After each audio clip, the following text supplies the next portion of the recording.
नारायणं नमस्कृत्य नरं चैव नरोत्तमं देवीं सरस्वतीं व्यासं ततो जयमुदीरयेत्। नष्टप्रायेषु भद्रेषु नित्यं भागवत सेवया भगवती उत्तमश्लोके भक्तिर्भवति नैस्तिकी। मुखं करोति वाचालं पङ्गुं लङ्घयते गिरिं यत्कृपातमहं वन्दे श्रीगुरुं दीनतारिणम् परमानन्दमाधवं श्रीचैतन्य ईश्वरम्। ॐ अज्ञानतिमिरन्दस्य ज्ञानजनशालाख्य चक्षुरुन्मिलितं येन तस्मै श्रीगुरुवे नमो। विष्णुपदाय कृष्णप्रेष्ठाय भूतले श्रीमते जयपताकस्वामिनिति नाम्ने नमाचार्यपदाय कृपप्रदायिने गौरगताधामदाय नगरग्रामधारिणे नमो विष्णुपदाय कृष्णप्रेष्ठाय भूतले श्रीमते भक्तिवेदांत स्वामिनिति नाम्ने नमस्ते सारस्वती देवी गौरवाणी प्रचारिणे निर्विशेष शून्यवादी पाश्चात्य देशतारिणे। जय श्री कृष्ण चैतन्य प्रभु नित्यानंद श्री अद्वैत गदाधर शिवासादि गौर भक्त वृंदा। Hare Krishna Krishna Krishna Hare Hare, Hare Rama Rama Rama Hare Hare. Srimad Bhagavatam canto 4 4:9:35 Mataji. Okay.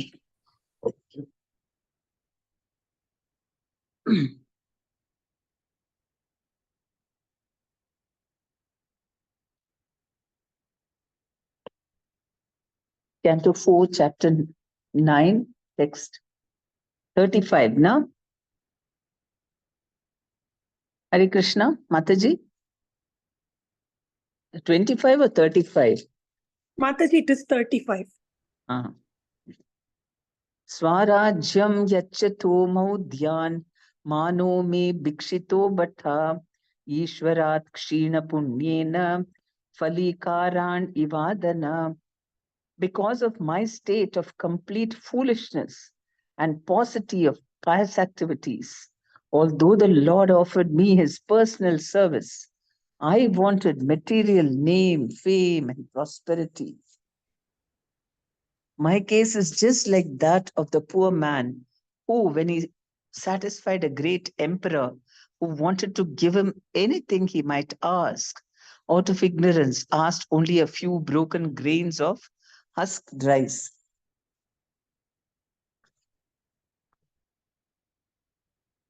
In this verse, the word Swarajyam, which means complete independence, is very significant.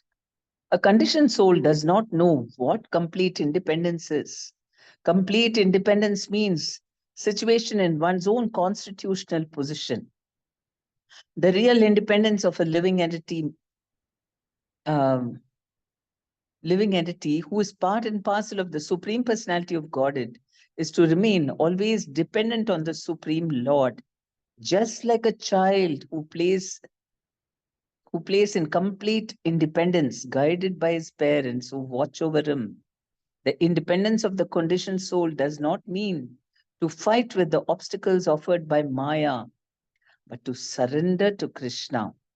In the material world, everyone is trying to become completely independent simply by fighting against the obstacles offered by Maya.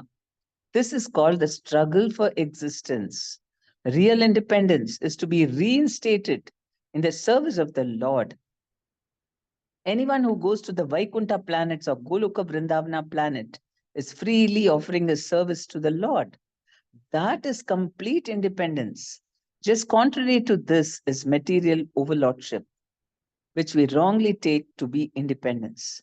Many great political leaders have tried to establish independence, but due to such so-called independence, the people's dependence has only increased.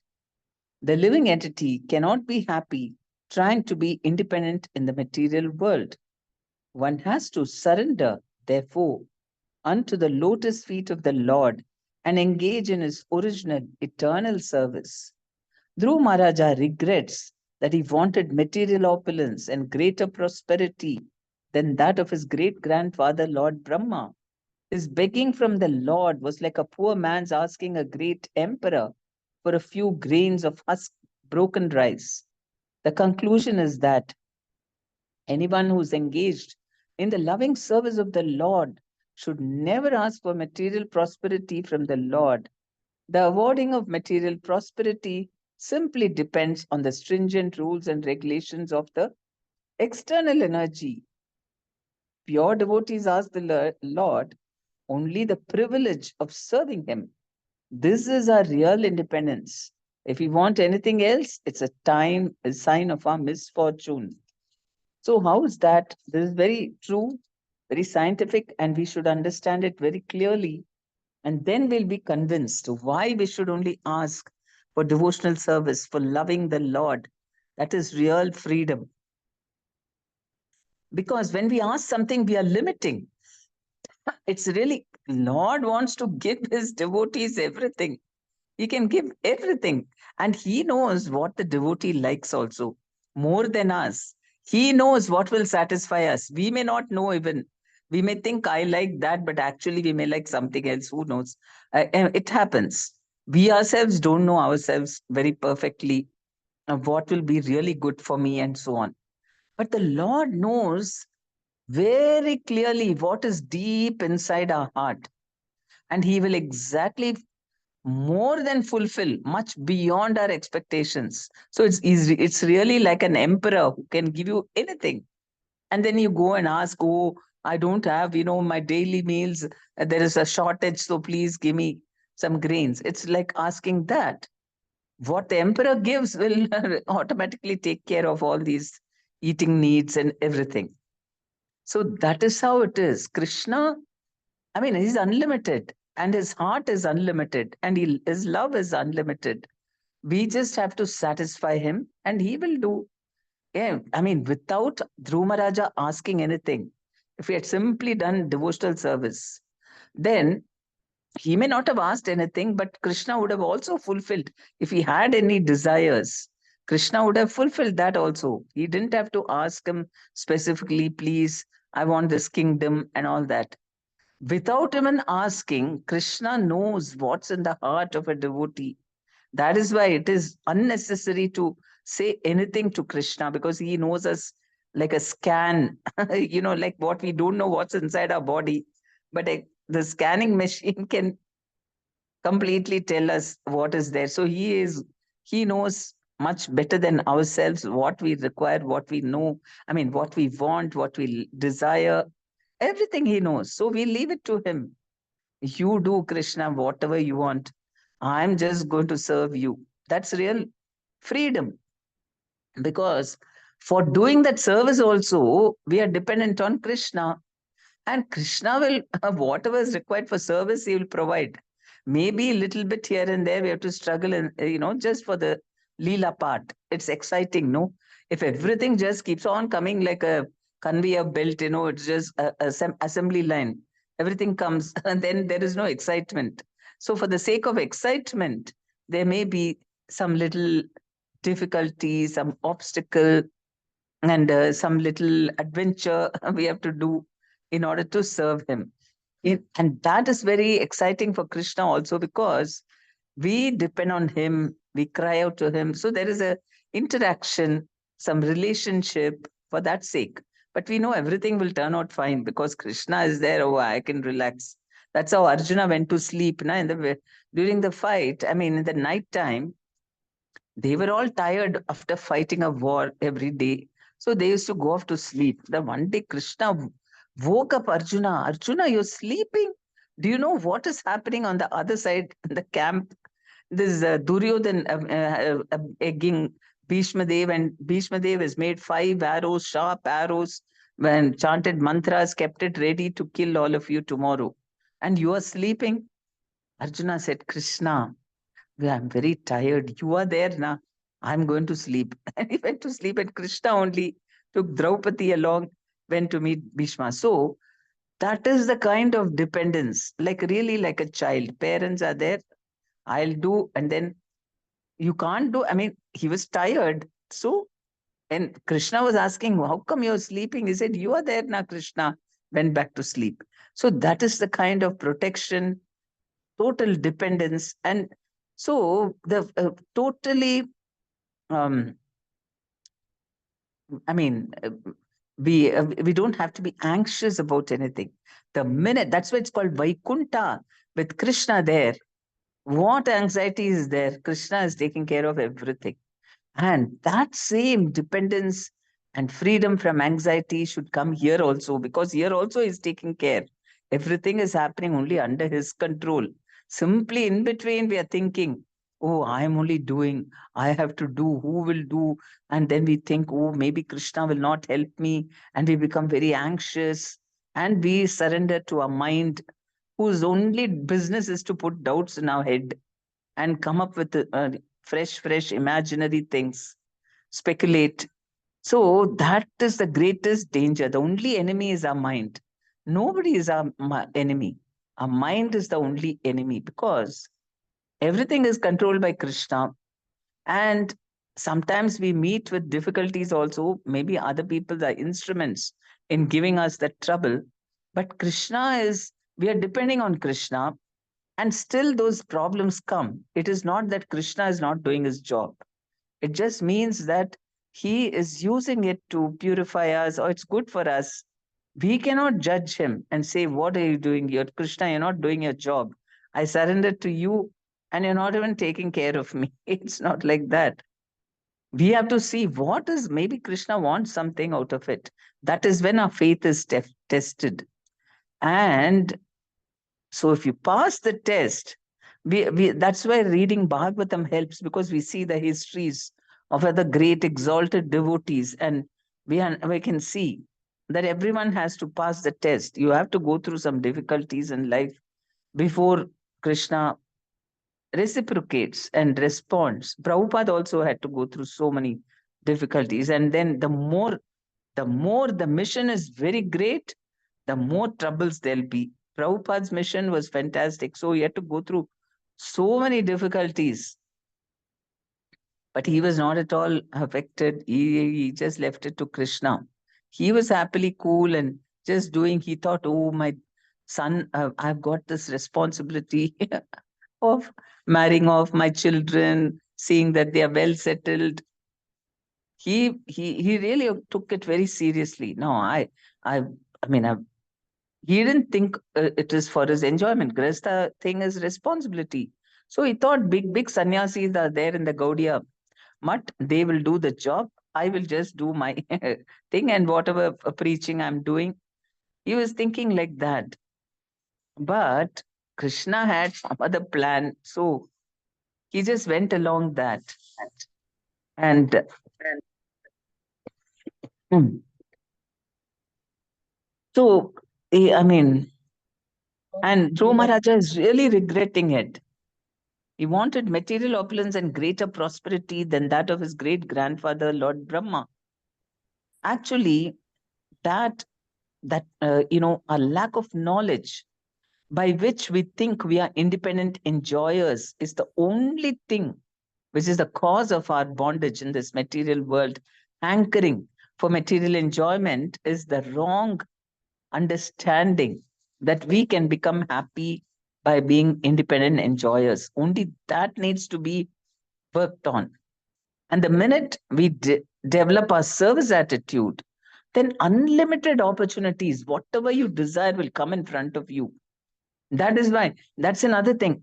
See, if you're seeking for your own sense gratification, something, it will come. And once it's that course of time is over, it'll be finished.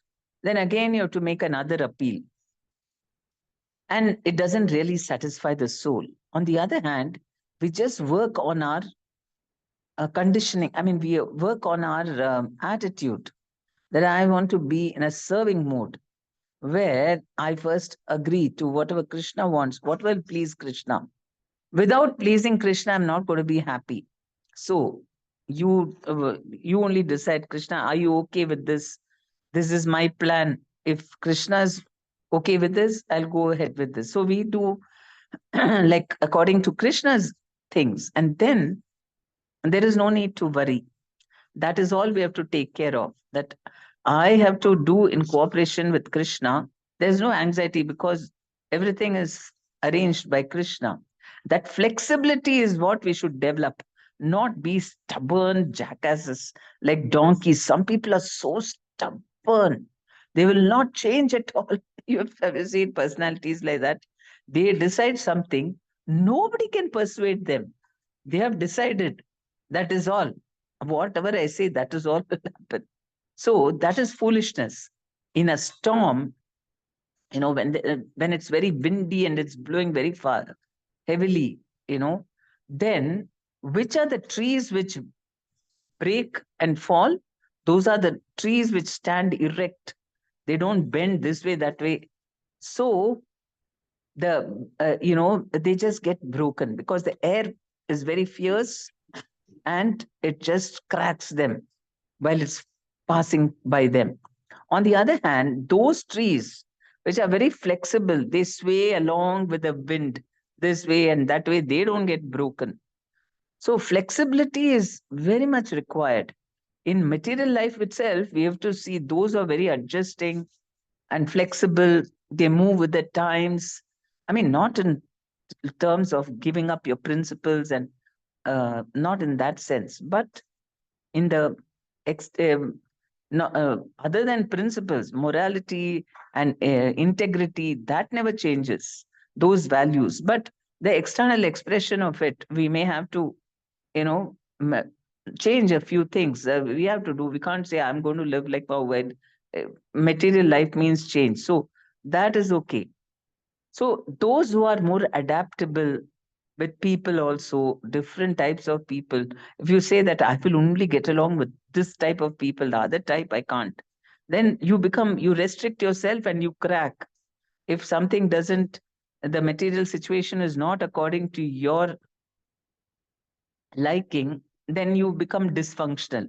So that is how it is. So even in material life, we are made to adjust, made to be flexible because that is our nature. We have to be so flexible to the will of God. Whatever Krishna says. Well, Prabhupada, once he told one sannyasi, I want you to go to one particular place. I don't know which place. He said, go to Australia. Then the sannyasi, for preaching, a sannyasi said, okay, Srila Prabhupada. And he started making all arrangements immediately, making phone calls, and then applied for his visa, everything. So many things he made, elaborate arrangements, preparations. After 2 days, Prabhupada calls him and he tells, no, you don't go to that place. I want you to go to some other some other continent. And Prabhu, that sannyasi was shocked. Prabhupada, you told me to go there. So I made all arrangements, preparations. Yeah, I told you. Now I've changed. So Prabhupada was testing him. You have to be so flexible.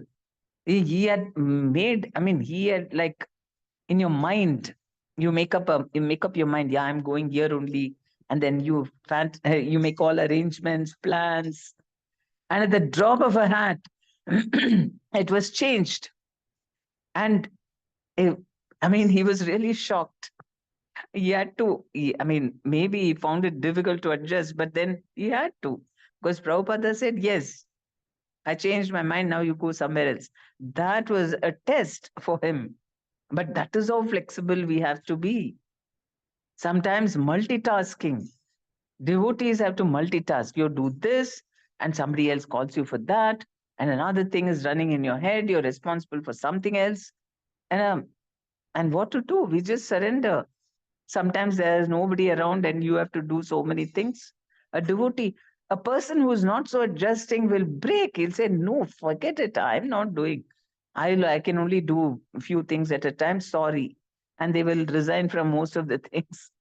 But then they will not advance because being surrendered to Krishna means knowing that Krishna is the most intelligent person. Not that we cannot say, we can always express to the Guru or Vaishnavaji, I'm finding it difficult. You can tell your problems. But if the Guru says, no, you have to do it, then what? You have to surrender. That is surrender. Knowing, trusting the intelligence and the decision of Krishna and coming through the parampara, we accept. And so that is real independence because we leave it to Krishna. You know my problems. Everything, we don't have to be anxious. Krishna knows my problem. Yeah, Krishna, okay, I'll just do. That is why we surrender, because we know that everything is known to Krishna. I just need to depend on him and everything will be taken care of. So that is independence. That is complete independence. Just contrary to this is material overlordship, which we wrongly take to be independence. So we think, I can decide, I will do whatever I want, I will do, I will not listen to others. That we think is independence. Many great political leaders have tried to establish independence, but due to such so called independence, the people's dependence has only increased. um, So that is what we try to be independent of Krishna. We become very dependent on Maya. The living entity cannot be happy trying to be independent in the material world.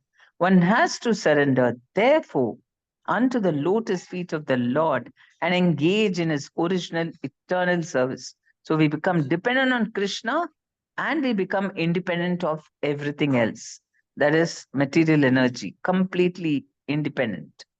That is the independence. On the other hand, we think we surrender to Maya and we think we are independent in material life, but actually, more and more, we are completely caught up in the web of Maya. Dhruv Maharaja regrets that he wanted material opulence and greater prosperity than his grandfather. So he's saying the awarding of material prosperity simply depends on the stringent rules and regulations of the external energy. But Dhruv Maharaja, because he had the service attitude also, for him, it was not just karma. He used it in the service of Krishna.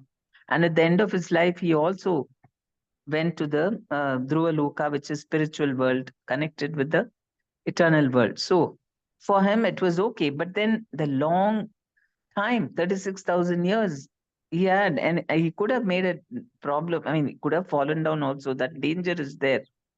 But because he was used to surrendering, he made a mistake. Actually, his brother, because when he went into the forest and he was killed by some yakshas. And when Dhruva Maharaja came to know about it, he was very upset and he attacked the yakshas, and he was just filled with anger and this thing. So he punished, he wanted to punish them. And so he started killing the yakshas. A few of them he killed, but he was not satisfied. Left, right, and center, all the yakshas, he was killing them. And then Brahmaji, he is the father of everybody, his own grandfather, but he is concerned about all living entities. So he appeared before him and said, "My dear Dhruva, you wanted to express some anger, now it's enough. Don't wipe out that full race for just being, all of them didn't kill your brother.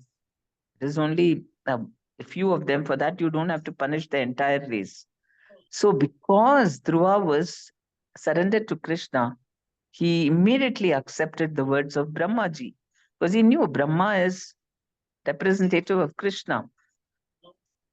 So like that, he was not under the rules and regulations of the external energy, though he did get a little overboard. He became a little emotionally upset that he was ready to show his anger on the entire race of yakshas. But he was protected because he was a devotee of the Lord. But if he hadn't listened to him and just went about exterminating, then karma would have caught up with him. Then no going to Dhruva Loka. You stay here some more lifetimes. So that danger is also there. This is our real independence. If we want anything else, it's a sign of our misfortune. Because we immediately, the minute we start doing things for our own sense gratification, that is when karma catches us completely in the hands of karma. And we are trying to do a karma in our in our devotional service, doing only for the satisfaction of Krishna and not fantasizing about all the happiness we'll be enjoying. That means karma. Even mentally, if we are enjoying something for our own thing. That is all karma.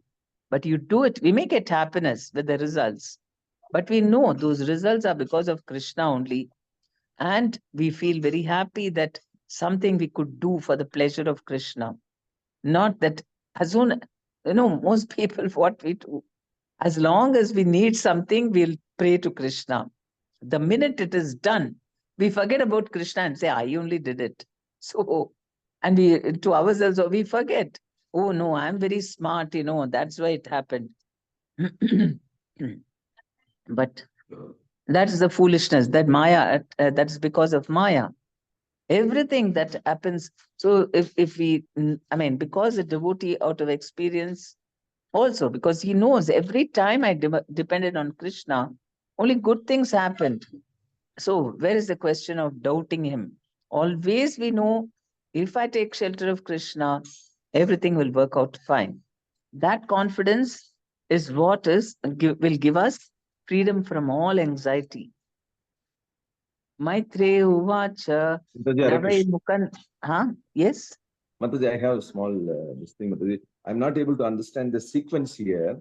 You see, Dhruva had the desire, and even the moment he saw the Lord, and he forgot about all that. That's what we have been hearing. And here, he is saying that the Lord offered him his personal service. In spite of that, then he desired. I think this sequence we have not read in this thing, Mataji. Dhruva had the desire initially, but the moment he saw the Lord, he forgot everything. But Yeah. here, what we are reading here is, although the Lord offered me his personal service, I wanted material name and fame. It says the Lord never offered personal service. In fact, Lord was encouraging him. Okay, that is later on, right? No. He must have thought Narad Muni, through Narad Muni, no. Narad Muni was saying that, why do you want all these things? These are temporary. And he could have got devotional service to Krishna through Narad Muni, because Narad Muni only promotes that. So, see, devotee is always like that. He always finds, fault with himself. And so he was feeling very ashamed. And so, because he sent Narad Muni, who can give award pure devotional service, or we don't know the entire conversation. Okay, as you said, rightly said, the whole thing has happened only after Krishna appeared. But in his mind, he probably thought, because Krishna sending Narad Muni to him and offering him pure devotional service, he could have forgotten everything and just surrendered. I want only Krishna to serve him. That opportunity was there. But instead of asking the Lord only to serve him, he was asking only for this material benefits. For everybody, when you get connected to the parampara, we have the two options. Either we ask for complete surrender and service to him, or we make other demands of material thing. That is there for everyone. So he also had this opportunity of completely surrendering to Krishna, and he didn't do that.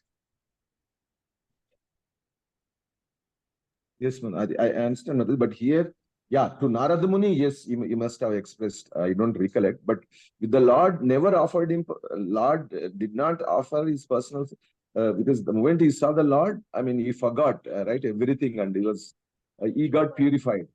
So, here we are reading that, the Lord offered him his personal service, but still he wanted this thing. That's what, that's a little confusing. No, because see, the Lord, when you get devotional service, see, it is not only the conversation. What is mentioned here, Dhruva Maharaja, he must be experiencing, no? Because the Lord is always, even for us, that is always there. Always the opportunity to render service to him is there. And then what is pulling us back is our material desires. So in his case also, that kind of, what do you call, conflict must have happened in his mind also, because he was doing pure devotional service. And pure devotional service means forget about all these things. Just do whatever Krishna wants for his pleasure. So he gave up that. It doesn't mean that Lord has to come in front only and talk. God is there as Paramatma in his heart also, na. So God must have told him, why do you want all these things? You surrender to me. And instead he was holding on to this, isn't it? Yes. Yeah, We Hare only Krishna. Yeah, know. yeah. I mean, if the interpretation is like, yeah, Lord is Paramatma is there in spite of, yeah, that makes sense, yeah. As a Paramatma or through Guru, the instructions, yeah. Paramatma is always telling us that only. We only, then the mind is, no, I want this. We only keep on going away. Paramatma always is telling us, just surrender to me, just do, don't worry, everything will be fine. But we have a doubt. No, that may not satisfy me, mind. So that is why, yeah. Okay. Maitre uvacha navai mukundasya padara vindayo rajo jushastat bhavadrisha jana vanchanti tadhasyam rite artam atmano yadrichaya labdha manah samriddhaya. The great sage Maitreya continued, my dear Vidura, persons like you who are pure devotees of the lotus feet of Mukunda, the Supreme Personality of Godhead who can offer liberation, and who are always attached to the honey of his lotus feet, are always satisfied in serving at the lotus feet of the Lord. In any condition of life, such persons remain satisfied, and thus they never ask the Lord for material prosperity. Artho jignaso artarti. So Dhruva Maharaja comes under the artho. He wanted artha or material prosperity. Purport. In the Bhagavad Gita, the Lord says that He is the supreme enjoyer, the supreme proprietor of everything and anything within this creation, and the supreme friend of everyone. When one knows these things perfectly, he is always satisfied. The pure devotee never hankers after any kind of material prosperity. The karmis, however, or jnanis or yogis, endeavor always for their own personal happiness. Karmis work day and night to improve their economic condition. Jnanis undergo severe austerities in order to get liberation. And yogis also undergo severe austerities by practicing the yoga system for attainment of wonderful mystic powers. A devotee, however, is not interested in such activities. He does not want mystic powers or liberation or material prosperity. He is satisfied in any condition of life as long as he is constantly engaged in the service of the Lord. So this is very advanced level. Brahmabhuta prasannatma na shochati na kankshati samasarveshu bhuteshu mad bhakti labate param. So this is the ultimate. So right now we are in that state of coming to that. For that, we have to get a higher happiness, then we can drop the lower happiness. So that is why now Prabhupada has told us dovetail everything in the service of Krishna. By dovetailing, we get the higher taste, then only we can become indifferent. Okay, this way or that way, it's all the same. What I want to do is to serve Krishna. So we have to develop a personal relationship with Krishna. Then we can throw all inferior things which has no connection with Krishna. For the sake, if I require to serve Krishna in a particular way, then I will look for wealth. But if it's only for my sense gratification, whatever is there is fine. Right? That is what. A devotee, only for the service of Krishna, he looks for anything.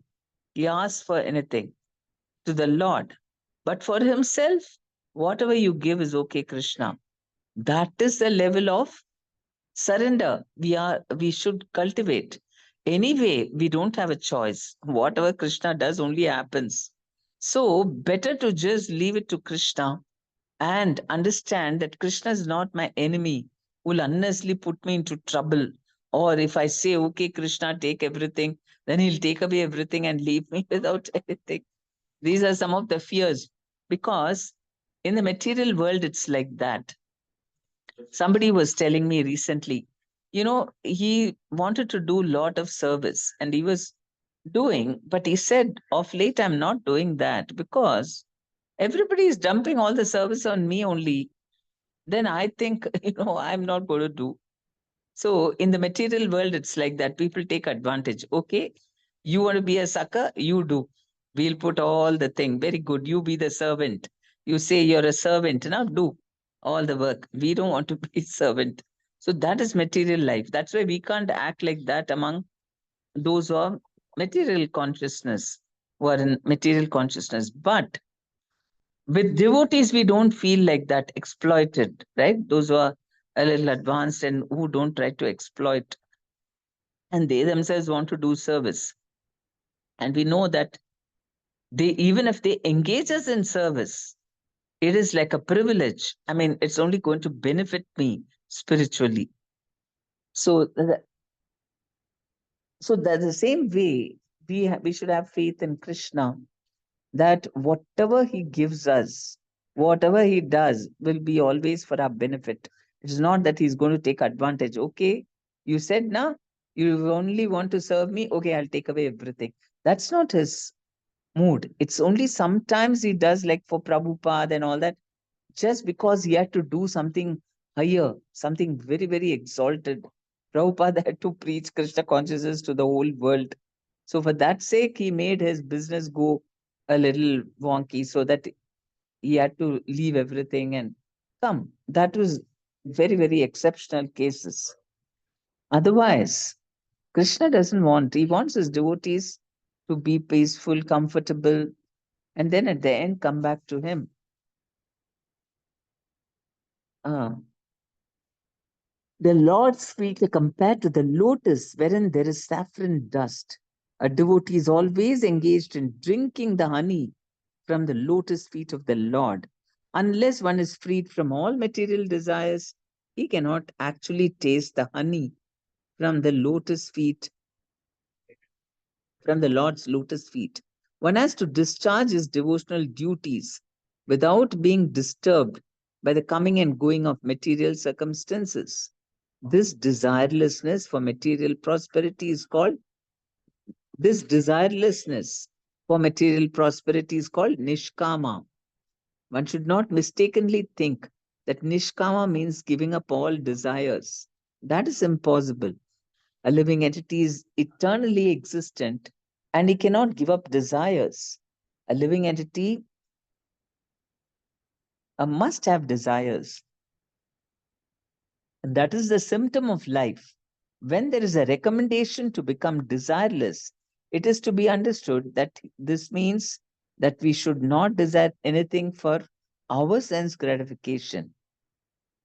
For a devotee, this state of mind, nispriha, is the right platform. Actually, every one of us already has an arrangement for our standard of material comforts. A devotee should always remain satisfied with the standard of comforts offered by the Lord, as stated in the Isopanishad. Tena tyaktena bhunjita. This saves time for executing Krishna consciousness.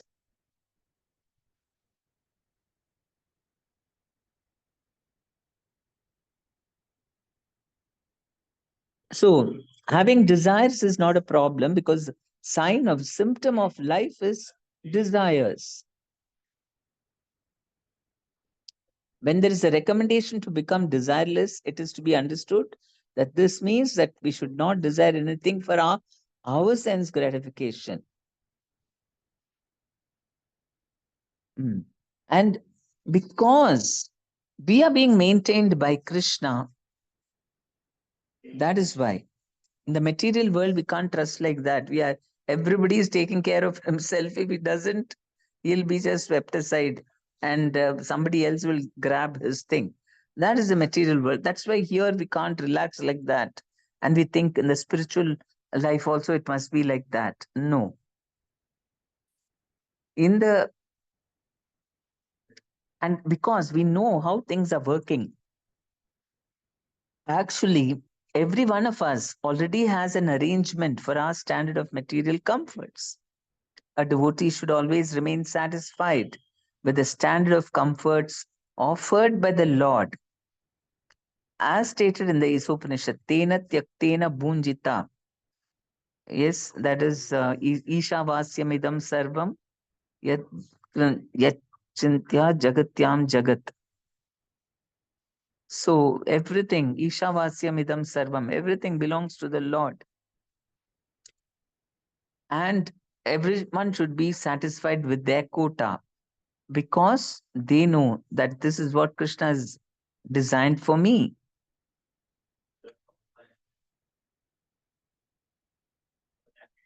This saves time for executing Krishna consciousness.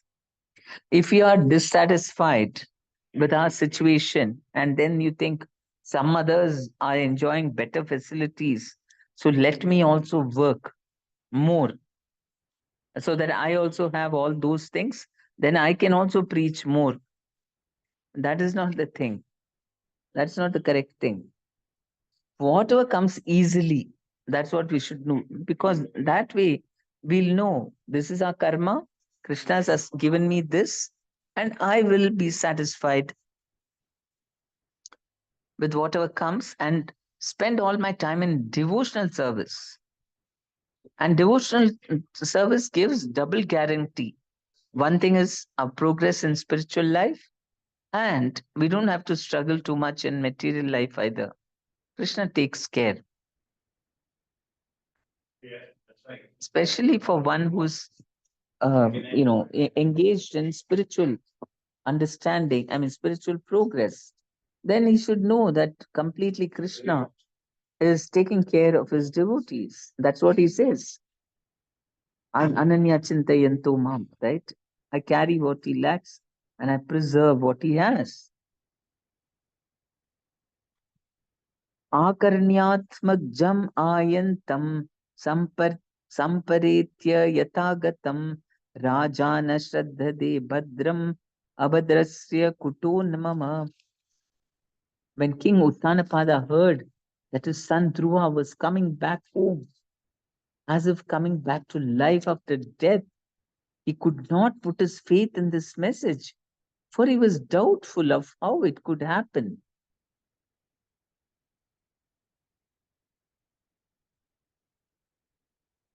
He considered himself the most wretched, and therefore he thought that it was not possible for him to attain such good fortune.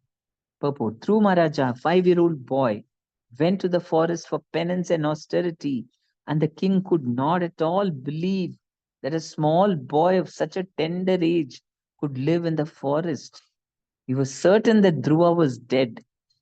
He therefore could not fix his faith and faith in the message that Dhruva Maharaja was coming back home again. For him, this message said that a dead man was coming back home, and so he could not believe it.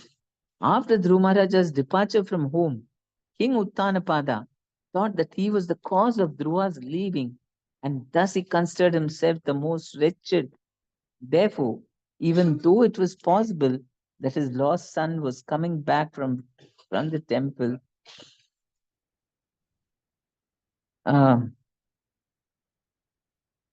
therefore, even though it was possible that his lost son was coming back from the kingdom of death, he thought that since he was most sinful, it was not possible for him to be so fortunate as to get back his lost son. So that's what the repentance of also of Uttanapada. And he also was, repenting very much. And then he thought that he only deserved all punishment and bad news. And actually, and he couldn't believe that a small child can survive in the forest and so on. But Narada Muni had already come and told him. But still, and directly, I mean, on his own, he just thought it's impossible that Dhruva Maharaja was coming back. He could not put faith in this message, for he was doubtful of how it could happen. because he thought, I don't deserve it. Not that he doubted. And then in the next verse, we'll see how, although he could not believe the words of the messenger, he had full faith in the words of the great sage Narada. Thus, he was greatly overwhelmed by the news, and he immediately offered the messenger a highly valuable necklace and great satisfaction. So that's what our own experience of the material world. We cannot have faith, or we don't know what to do, but we should have faith only in the words of Sadhu, Shastra, and Guru. And slowly, that is why we need Krishna very much, because he is responsive. And that is why, I mean, this world is very, very, what do you call it? Padam padam yad vipadam natesham. We don't know what's going to happen. It's a very dangerous place. Only people who have no knowledge, they just carry on. For example, all these two-wheelers. We were watching yesterday. We were traveling and thinking, oh my God, see how bold they are. Happily in the two-wheeler, they will be taking small children, holding on to their mothers or fathers at the back, and you're fully exposed to this traffic. The traffic, you don't know who's going to do one stupid thing and come and bump you off. It keeps happening. So much padam padam yad vipadam. So much danger at every step. And the only thing is, we do our part and we surrender to Krishna. We do the rules. Some people wear the helmet and then they take some precautions, okay, and then depending on Krishna. Otherwise, this world is very dangerous at every step. And so we can get those who don't have any thought only, they just happily, they don't think, they just act. Such people also have no anxiety. Foolish people. Foolish people are also, they don't have any anxiety. And the liberated souls also don't have anxiety. The people who are in between, they're only full of anxieties because they know that material world is full of dangers. But because they've not fully taken shelter of Krishna, they get affected by it. And we're trying to come out of that by we know that Krishna is the only shelter, really is the shelter. It is not imaginary. Oh, it is all there in the books, the Bhagavad Gita, Bhagavatam, this depend on Krishna, depend on Krishna, but I don't know where is Krishna. Is he really, really concerned about me? I'm so insignificant. Why will he think about my small world? What is happening here? Does he really care? I've been so sinful also on top of that. I don't feel confident that Krishna cares for me. We may have so many doubts. Yes, he knows each and every one of us is very, very directly concerned with every jiva. That is the amazing thing. That we may think, okay, great devotees are there, they get Krishna's attention. Well, how can I hope to get all that attention and love from him? Because I don't deserve it. I'm so conditioned. I don't even want to serve him. Why will Krishna bother about me? The minute we chant the name of Krishna even once, Krishna immediately, his attention comes. And then he's slowly trying to bring us closer and closer and closer to him. Without his mercy, how we could even know about him or start even chanting his name? So we are in the ambit of Krishna. We must have faith and we should keep praying. Prayer, we do Shravanam Kirtanam. Okay, then we start doing Smaranam a bit. Then Vandanam is very important. Now we have to pray to Krishna, dialogue with him, talk to him, express our fears or anxieties. Right now, we're not exalted like these great devotees. When they see the Lord, they describe him and glorify him. Fear his leelas. So, but now does that mean that till then I don't even talk to him? No, we can tell him, my Lord, I'm very foolish, but please, out of ignorance, I'm talking all this. But this is my state of mind. I'm very anxious. Please help me. We can talk to him. We should. That is part of our progress from Shravanam to Kirtanam to Smaranam and then Vandanam. And of course, Archanam also, all that. But Vandanam also we should do. Communicate with the Lord. We might think, some people say, why should I communicate? He knows now everything. Let him do. No. That may be there, but it's part of our thing to, that is the relationship. Why does he put us in difficulties? So that we will communicate with him. He wants. Yeah, you are acting as if you don't need me. Now, okay, I'll make you need me. And then he puts us into some predicament, and then we have to take shelter of Krishna. He wants communication. Hare Now, Krishna. yes. Maji, can you take this simile for that? When if the child cries, only the mother will give the food, milk. Mm, So we yes. have to cry. Yeah. That's what we have to tell him. Then he will know the intensity. And also and the mother also feels, oh, my child wants me. And she feels very happy. She goes, picks up the child. Mother wants. Now, if a child is just never asks for the mother, and mother comes and does, okay, mother is doing the duty, and child is happy. He is not showing any need for the mother, or not crying or telling anything to the mother. And what kind of relationship is that? Mother wants that your child, okay, doesn't want the child to suffer, but either the child expresses, I'm very, I mean, very happy, and it smiles at the mother or something, some kind of a relationship should be there. No. So Lord is, we must have a relationship. We can't say I'm going to be, that's why Gyanis and yogis miss the point.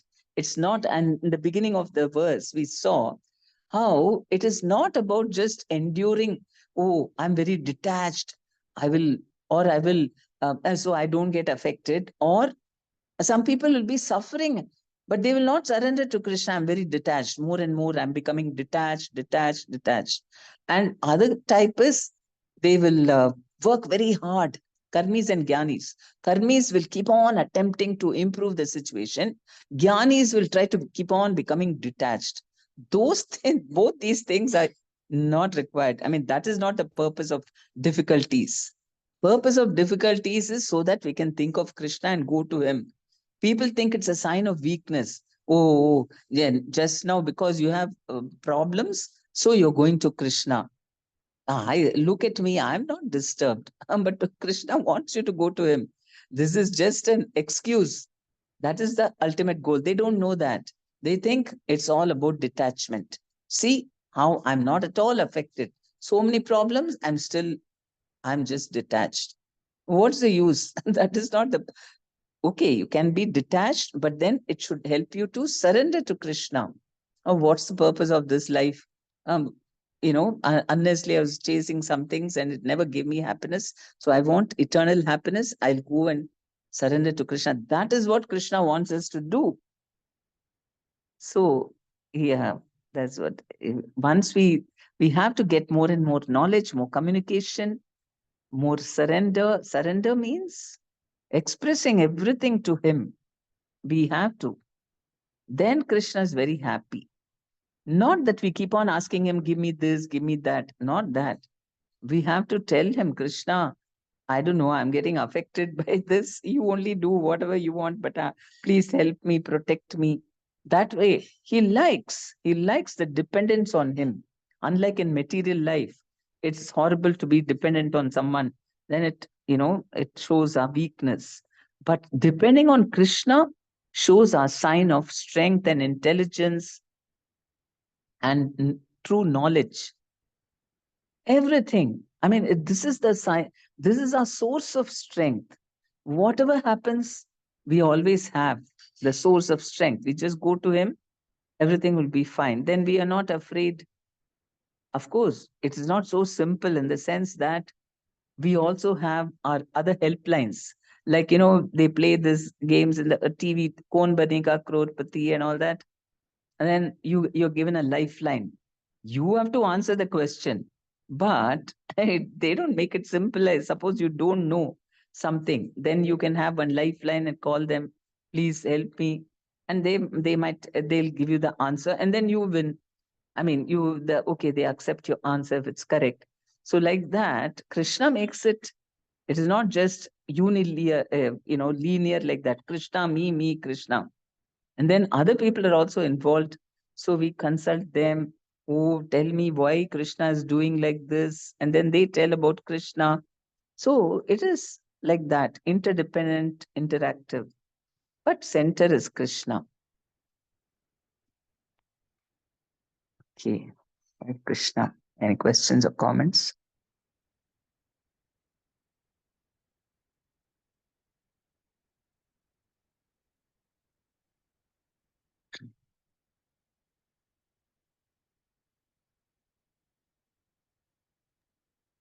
Hare Krishna, Mataji, which verse you complete today, Mataji?